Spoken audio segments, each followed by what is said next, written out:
Salut les amis et bienvenue dans cette vidéo. Nous allons voir comment se lancer dans le dropshipping depuis l'Afrique. Eh bien, on va faire simple, on va voir 10 étapes simples si vous souhaitez vous lancer dans le business du dropshipping et que vous résidez en Afrique. Alors pourquoi je fais cette vidéo? Tout simplement parce que je constate que beaucoup d'Africains veulent se lancer dans ce business qui paye plutôt bien, mais ne savent pas parfois du tout par où commencer. Alors ça va être des étapes simples à mettre en place et il y aura des explications à chaque étape. Au besoin, on fera des vidéos séparées pour chaque étape afin que vous puissiez bien comprendre ce qu'il faut faire. Donc, je pense que j'ai déjà fait pas mal de vidéos sur cette chaîne en ce qui concerne certains points, mais nous allons y revenir pour être sûr que rien ne vous échappe. La première chose que je vous demande de faire, c'est de vous abonner à la chaîne pour être sûr que vous n'allez manquer aucune vidéo ou alors aucune explication concernant le processus de démarrage de votre business de dropshipping depuis l'Afrique. Alors, toute première chose que vous allez faire, c'est quoi? Vous allez devoir créer une adresse postale. Pourquoi une adresse postale? Tout simplement parce que pour faire du dropshipping depuis l'Afrique, vous devez créer ce qu'on appelle une société offshore. Une société offshore, c'est quoi? Nous allons voir toute une vidéo là-dessus dans nos prochaines vidéos. Mais en gros, c'est une société domiciliée à l'étranger, dans un pays où vous ne vivez pas. Et donc, pour recevoir les documents de votre société, vous devez avoir une boîte postale par laquelle on va vous expédier ces documents. C'est extrêmement important dans la mesure où même pour vos banques en ligne et vos comptes Stripe et PayPal et tout ça, vous allez avoir besoin de cette adresse postale. Donc ça, c'est la première chose. La création des adresses postales peut varier en fonction des pays, mais pour savoir comment faire pour avoir une adresse postale, je vous invite à vous rapprocher de votre administration pour savoir comment ça se passe. Donc la deuxième chose que vous allez donc devoir faire, c'est de créer une société offshore. Donc vous créez votre adresse postale.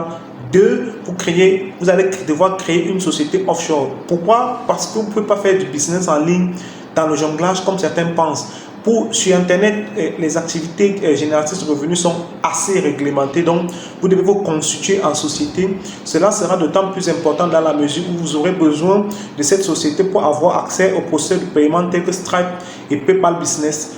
Sans votre société, vous ne pourrez pas avoir accès à ces outils qui sont incontournables pour toute activité génératrice de revenus en ligne et encore plus pour le e-commerce ou alors le dropshipping en particulier. Donc, après, pour créer votre société offshore, vous allez devoir faire appel à des intermédiaires, des entreprises intermédiaires qui vont démarcher pour vous parce que bien entendu, vous n'allez pas vous rendre dans ces juridictions, vous allez créer votre société offshore. Je suppose que si vous voulez créer votre société offshore, par exemple aux États-Unis ou au Royaume-Uni, comme nous allons le voir dans cette série de vidéos, c'est d'ailleurs les 2 juridictions recommandées si vous vivez en Afrique ou dans un pays qui n'est pas éligible à PayPal et à Stripe, parce que ces pays ont beaucoup d'avantages pour vous. Nous n'allons pas trop rentrer en détail.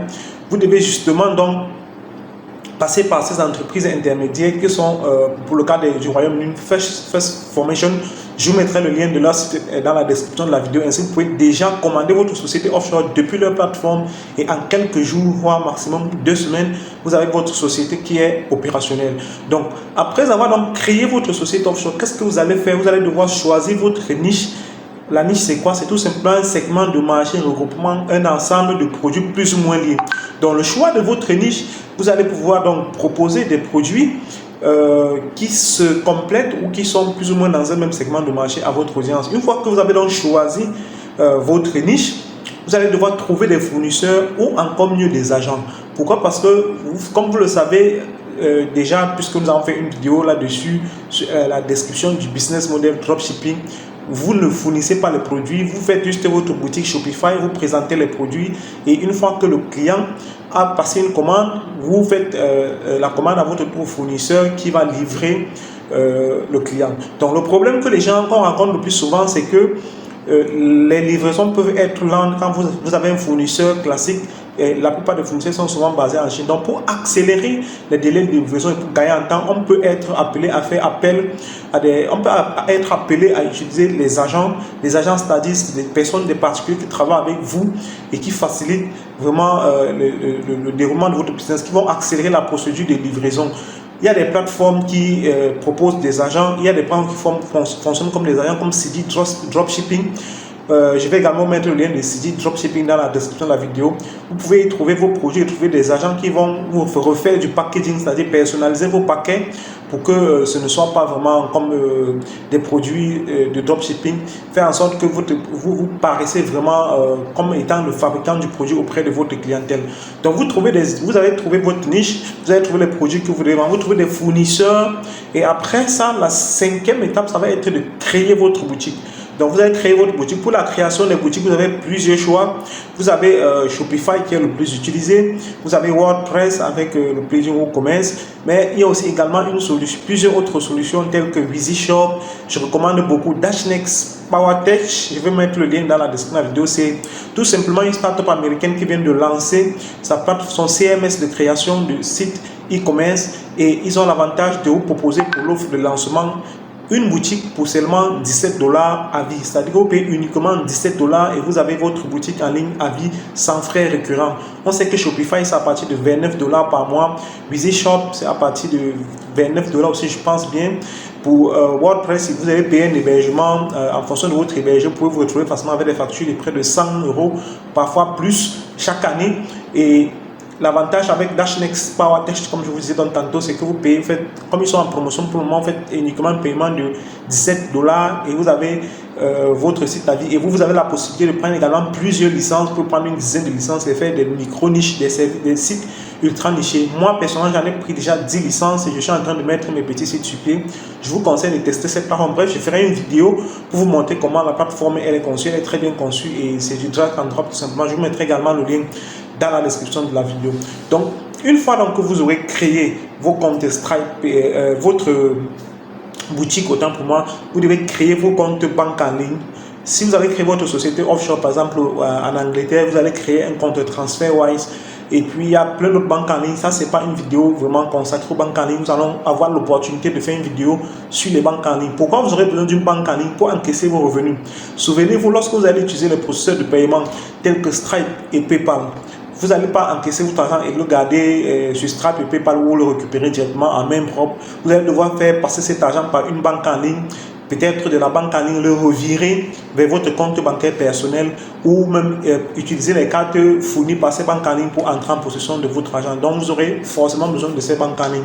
Après donc avoir créé ces banques en ligne, vous allez créer donc maintenant, à ce moment, la 7e étape, vos comptes Stripe et PayPal Business et connecter le tout à votre boutique. Donc, il faut comprendre ça. Les PayPal sont des procédures de paiement qui vous permettront d'encaisser les paiements sur votre boutique et de gérer, de transférer ces paiements-là sur votre banque en ligne.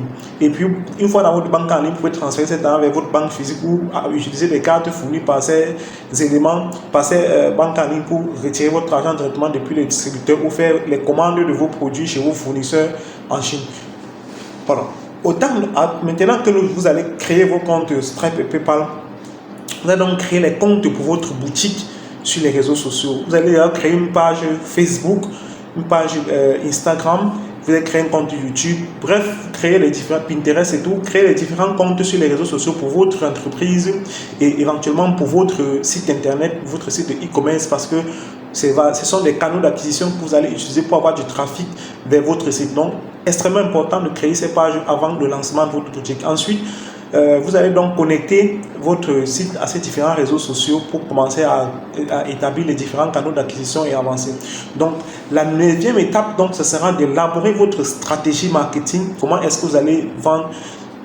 Certains vont utiliser les influenceurs Instagram, d'autres vont utiliser la publicité Facebook, d'autres vont utiliser plutôt la publicité Google et tout. Donc, vous devez réfléchir à ça en fonction du produit que vous voulez proposer à votre clientèle.